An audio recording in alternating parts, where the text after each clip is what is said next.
Hello friends. सो इम्यूनोपैथोलॉजी और postmortem examination तक हम आए थे।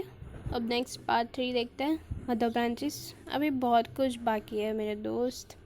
सो नेक्स्ट वन है हमारा माइक्रोस्कोपिक और gross pathology. So what is gross pathology और व्हाट इज़ माइक्रोस्कोपिक एग्जामिनेशन या legion?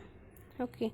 Examination of tissue or organ with naked eye or without aid of microscope include alteration in color, shape, size, consistency, abnormal location of extraneous agent, others.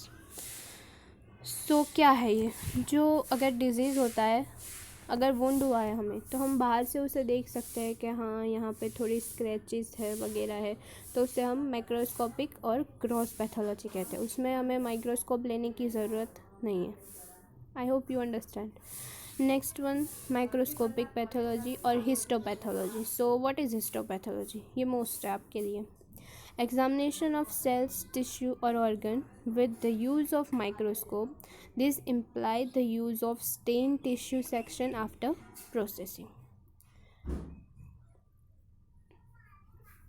Histopathology, जिसमें हम microscope का use करते हैं और cell, tissue और organ को under the microscope देखते हैं।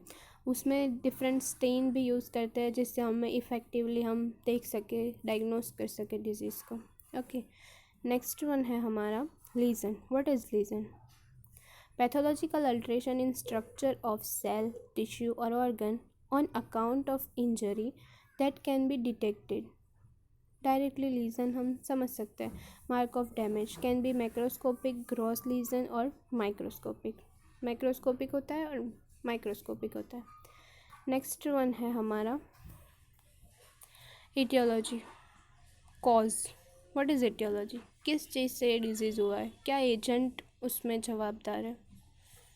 Okay, so study of causation of disease.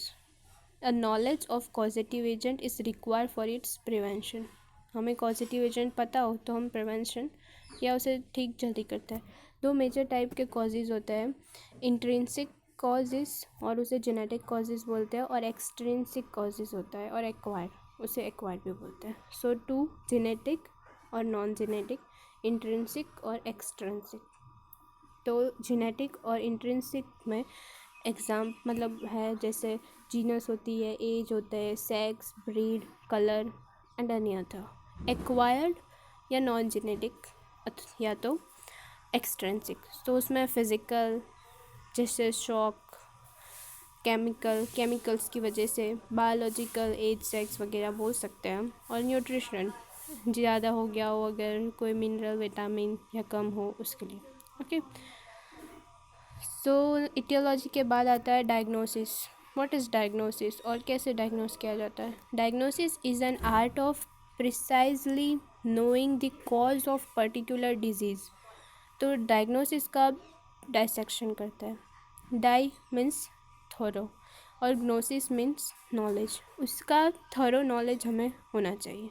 Okay, तो ये वो एक आर्ट है जो प्रिसाइजली हमें पता चलता है कि ये डिज़ीज़ किससे हुआ है, उसे डायग्नोसिस बोला जाता है। कोई भी वर्ड हो, आप उसका डिसेक्शन करके देख लो, इजीली वो उसकी डेफिनेशन आपको याद हो जाएगी। ओके, ऐसे ही याद करो।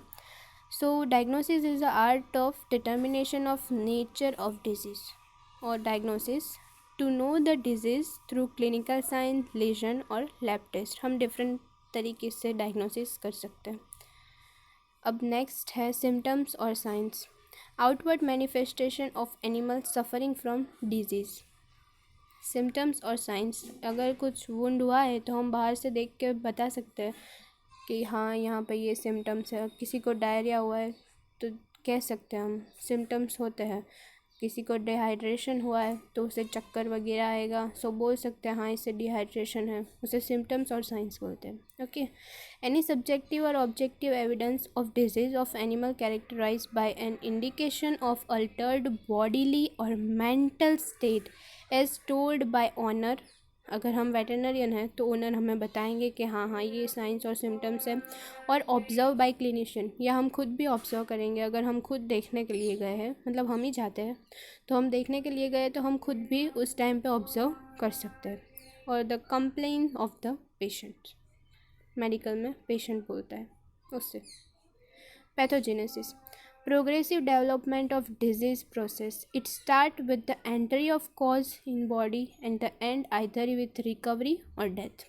जब हमारी बॉडी में causative agent virus, bacteria, fungi enter होता है, वहाँ से जब वो डिज़ीज़ प्रोड्यूस करना स्टार्ट करता है, डेवलपमेंट ऑफ डिज़ीज़, वहाँ से लेकर अगर रिकवर होता है हमारा डिज़ीज़ तो रिकवरी या तो डेथ, उतने टाइम पीरियड के दरमियान जो डिज़ीज़ प्रोग्रेसिव डेवलपमेंट होता है डिज़ीज़ प्रोडक्शन का, उसे पैथोजेनेसिस बोलते हैं।